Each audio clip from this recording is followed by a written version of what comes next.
बिना लड़ाई दुश्मन से निपटने के 8 उल्टे तरीके। दोस्तों, जीवन एक ऐसा युद्ध क्षेत्र है जहां हर दिन कोई न कोई नई लड़ाई हमारे सामने आती है। यह युद्ध सिर्फ तलवारों से नहीं लड़े जाते, यह युद्ध हमारे शब्दों, विचारों और धैर्य से भी लड़े जाते हैं। हर इंसान के जीवन में एक न एक ऐसा पल जरूर आता है जब उसे लगता है कि अब बहुत हो गया, अब मैं फट जाऊंगा, अब मैं चिल्ला दूंगा, अब मैं पलटवार करूंगा। लेकिन उस क्षण जो खुद को रोक लेता है, जो अपने गुस्से पर लगाम लगा लेता है, वही सच में जीवन का विजेता कहलाता है। आचार्य चाणक्य कहते हैं, जिसने स्वयं को जीत लिया उसने संसार को जीत लिया। दुश्मन को हराना मुश्किल नहीं, मुश्किल है अपने भीतर के उबाल को काबू में रखना, क्योंकि गुस्से में लिया गया हर निर्णय इंसान को वहीं गिरा देता है जहां से वह उठने की कोशिश कर रहा होता है। कभी आपने गौर किया है, जब कोई आपको नीचा दिखाने की कोशिश करता है, जब कोई आपकी प्रतिष्ठा पर वार करता है, तो वह असल में आपकी नहीं, अपनी नीचता का प्रमाण दे रहा होता है। लेकिन हम अक्सर गलती यही करते हैं कि उनके स्तर तक उतर जाते हैं।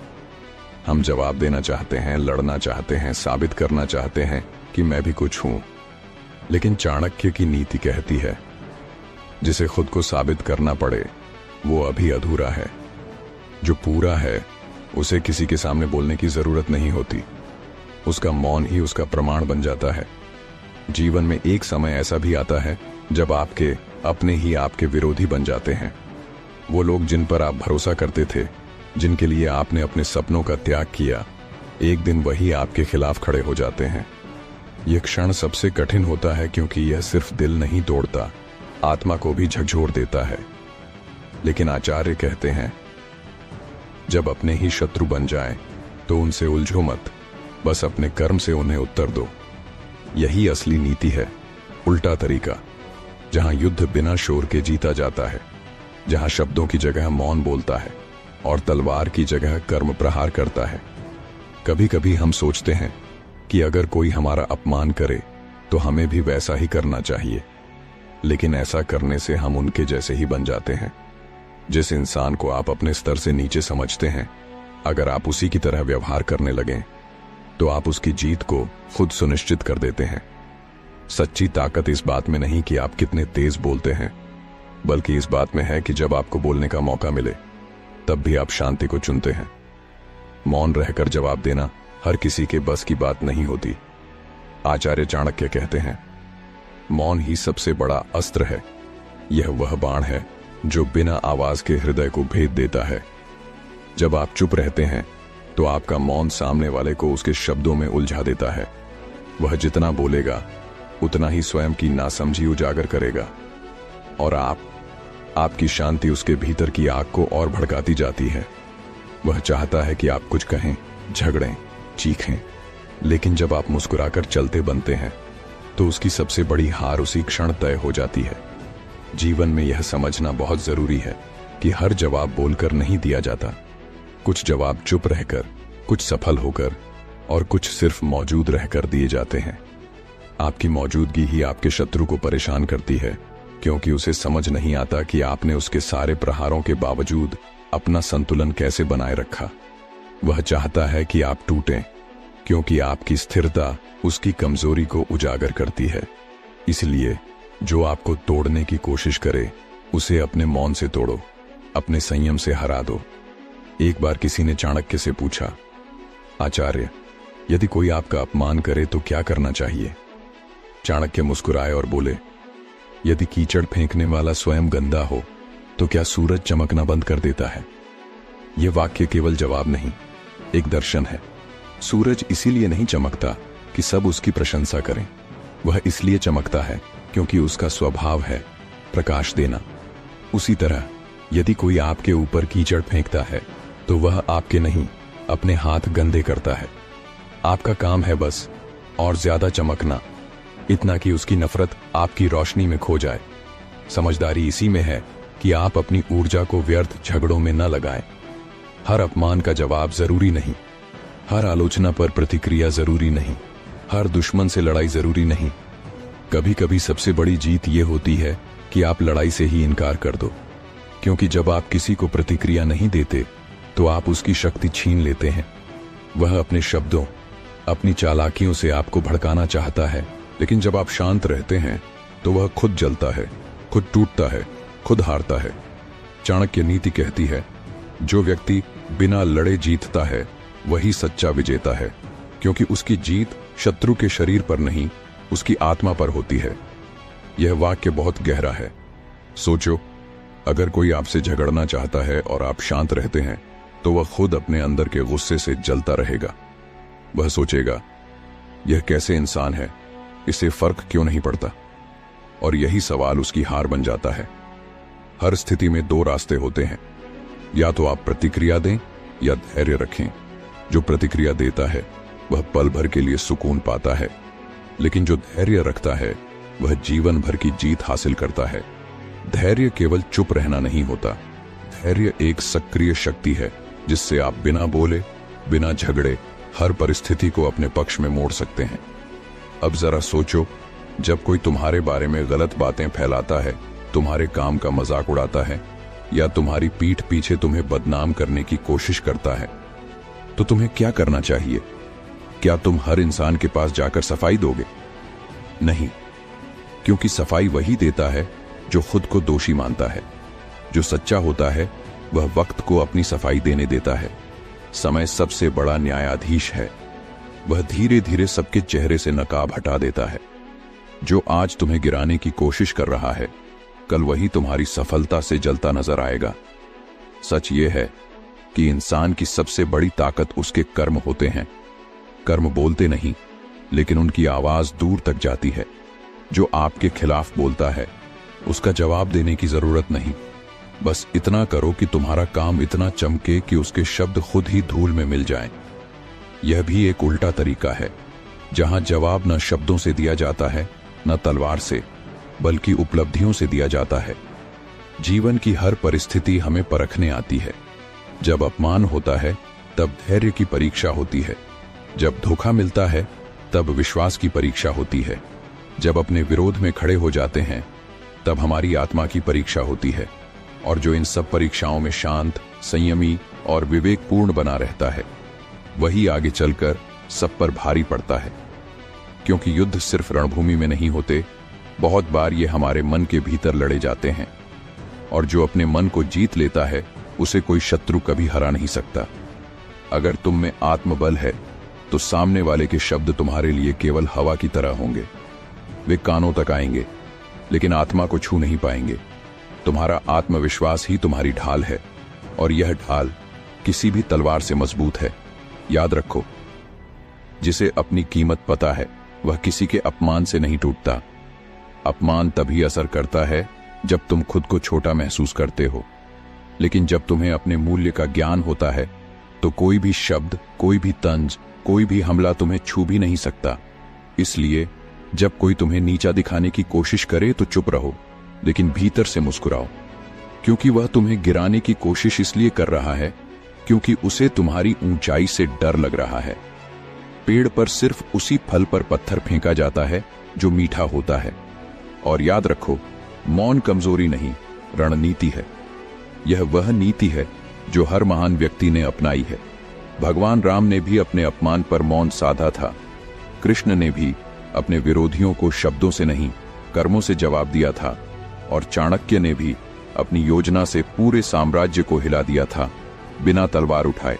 अगर इन शब्दों ने आपके भीतर कुछ हिला दिया है तो ये केवल कहानी नहीं, एक आह्वान है।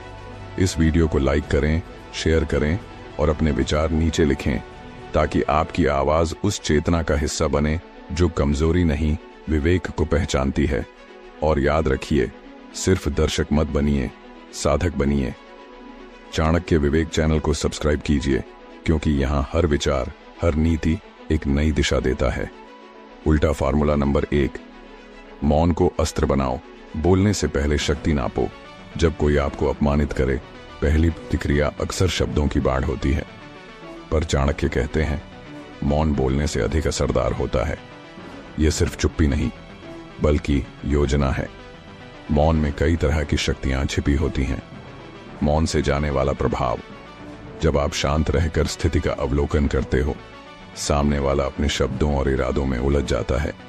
वह बार बार बोलकर अपनी कमजोरी उजागर कर देता है और दर्शक, सहकर्मी, रिश्तेदार उनकी ही बातों से उन्हें जज करते हैं।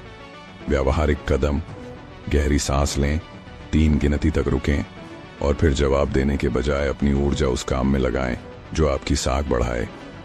कथा उदाहरण, गांव का वह बुजुर्ग जो बिना कुछ कहे मूक होकर टहलता रहता था। उसकी शांति देखकर लोग पूछते थे, उसमें क्या बात है? उसकी प्रतिष्ठा बढ़ती गई। बदनाम करने वालों की बातें हवा हो गईं। रणनीति, मौन को अपनाने का लक्ष्य विरोधी को उत्तेजित करना है ताकि वह स्वयं अपनी गिरावट का कारण बने। मौन के साथ आंखों की ठंडी निगाह, संयमित शरीर भाषा और व्यवस्थित कदम, ये तीनों मिलकर एक अप्रतिबंधित प्रभाव बनाते हैं। नोट, मौन का अर्थ कमजोरी नहीं बल्कि संयम है, और संयम वही कर सकता है जो बुद्धि से प्रेरित हो। उल्टा फार्मूला नंबर 2, कर्म से जवाब दो। उपलब्धियां सबसे तीव्र प्रतिशोध हैं। शब्दों से लड़ना आसान है पर शब्दों से जीतना मुश्किल। इसलिए चाणक्य बताते हैं, कर्म ही अंतिम प्रमाण है।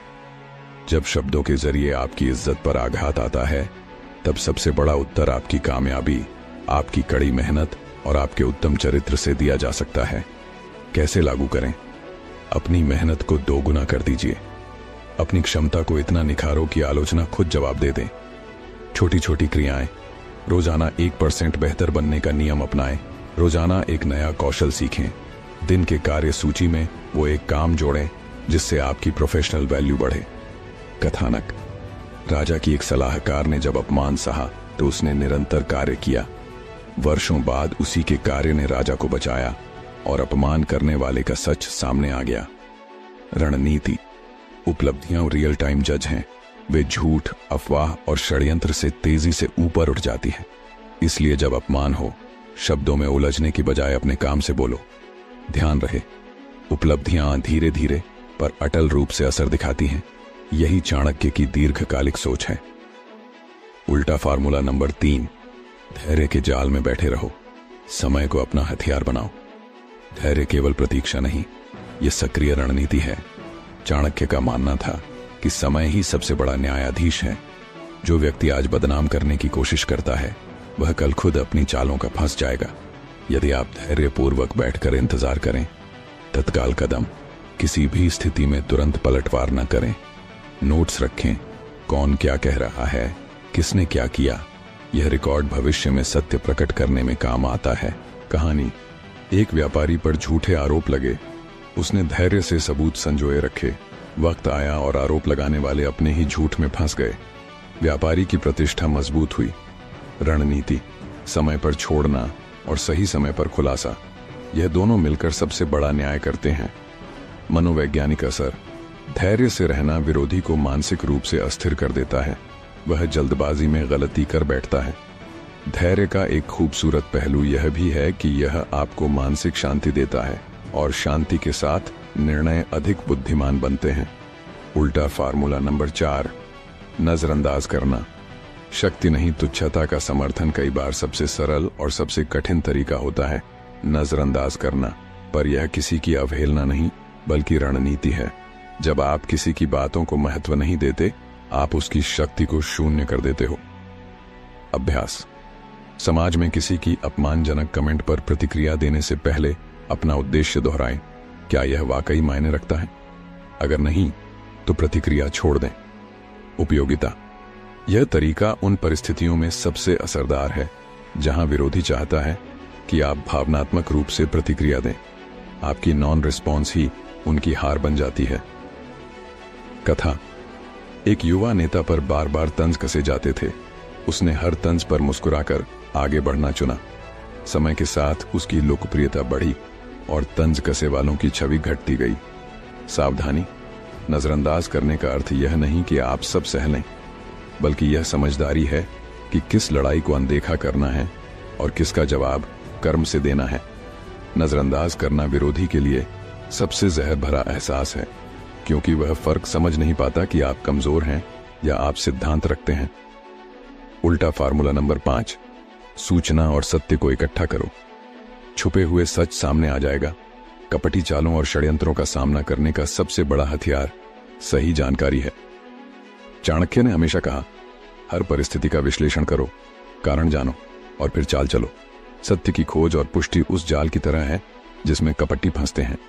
व्यवहारिक कदम: किसी भी विवाद में तटस्थ सबूत इकट्ठा करें, दस्तावेज, संदेश, गवाह। उदाहरण: जब एक शिक्षक पर झूठे आरोप लगे तब उसने class record, assignment time stamp और गवाहों के बयान से अपनी पवित्रता साबित की।